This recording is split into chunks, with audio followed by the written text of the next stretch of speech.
Les gens risquent davantage perdre leur vie à cause du football. Il y a déjà de cela quelques mois, les Algériens sont arrivés au Cameroun et ont compéti avec l'équipe camerounaise dans le cadre des éliminatoires pour la Coupe du Monde Qatar 2022. Les Algériens sont arrivés au Cameroun et ont gagné le match. Il n'y a pas eu de problème. Maintenant, le deuxième match qui devait se jouer dans leur pays en question s'est joué et en fin de compte, le Cameroun a gagné la partie sur un score de 2 buts à 1. Mais cette victoire n'a pas été acceptée par le peuple algérien en question. D'où il y a eu plusieurs polémiques derrière la victoire des Camerounais et plusieurs problèmes se sont suivis. Certains ont dit que apparemment le match aurait été truqué et que l'arbitre aurait été corrompu. Tout ça n'a jamais été vérifié. Dernièrement, M. Samuel Etofis, président de la FECAFOOT, qui est l'organisation qui pilote le football au Cameroun, a été victime ou bien a été pris d'assaut dans une bagarre au Qatar, causée toujours par un Algérien.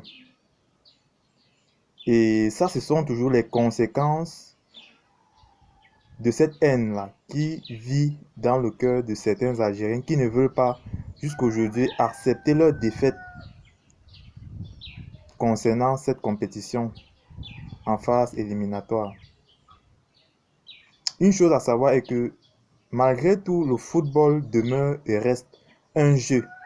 Et quand on parle de jeu, c'est-à-dire on peut gagner ou on peut perdre. Et nous n'arrivons pas à comprendre comment est-ce que les gens peuvent mettre le cœur dans le football jusqu'à ce que ils peuvent même en perdre leur vie. On ne peut pas gagner tous les jours. Aucun domaine n'est, je peux dire, satisfaisable à 100%. On ne peut rien gagner chaque jour. La vie est faite ainsi. On peut gagner aujourd'hui, demain on perd. Comme on peut perdre aujourd'hui, demain on gagne. C'est ainsi la vie. Et on en a vu plusieurs clubs, que ce soit même en Europe, partout dans le monde entier, de grands clubs qui perdent les matchs, de grands joueurs qui ratent des pénaltys. Vous voyez, c'est le jeu, c'est comme ça.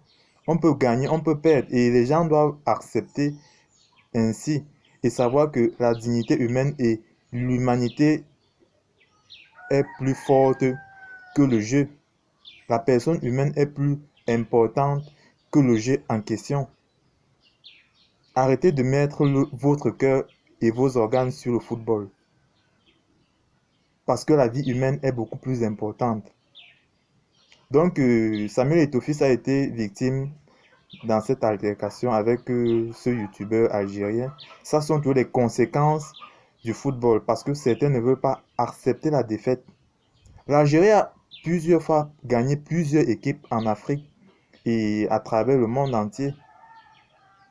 C'est le jeu. Comme ils ont aussi perdu des matchs, c'est le jeu. Le Cameroun aussi a eu à rencontrer plusieurs pays dans le cadre des compétitions sportives au cours desquelles ils ont perdu le match. Et certains matchs ont été gagnés. C'est le jeu.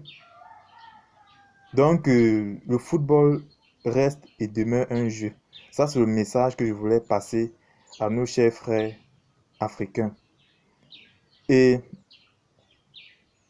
dans ce monde où les choses vont de plus en plus dynamiques et que l'Afrique devient de plus en plus délaissée et je peux dire mis en second plan ou en cinquième plan si je peux dire, c'est là où les Africains doivent prendre conscience pour pouvoir s'unir davantage afin que l'Afrique puisse aller de l'avant.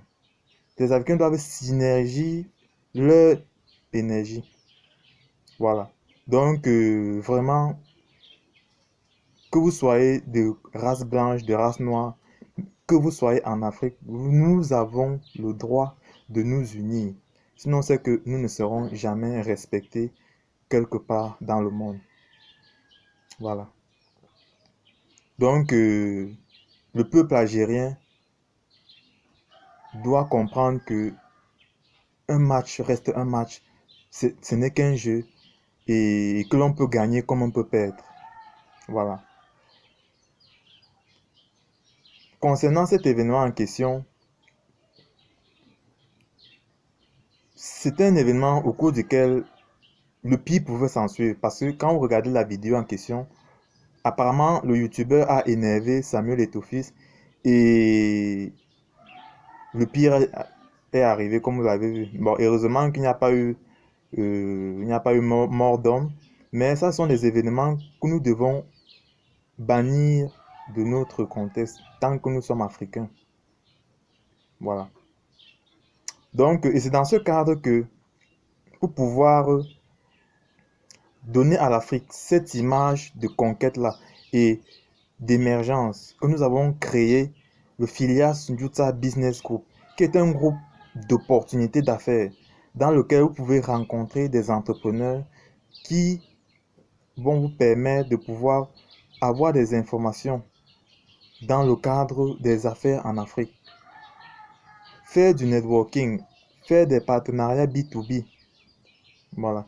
Et participer aussi à des conférences organisées par le groupe en question, le groupe d'entrepreneurs en question.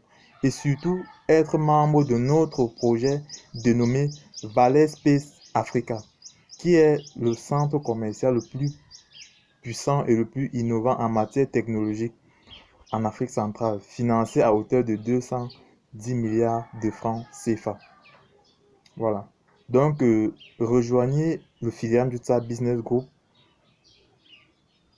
afin que nous, Africains, puissions davantage nous unir pour faire valoir notre point de vue sur le plan international et que le continent puisse changer sur le plan économique, sur le plan des mentalités, mais surtout sur le plan du respect de l'humain. Voilà. Donc, c'était ça mon message. Cliquez sur le lien en description pour nous rejoindre dans le groupe Phileas Njutsa Business Group afin que nous puissions travailler ensemble. À très bientôt.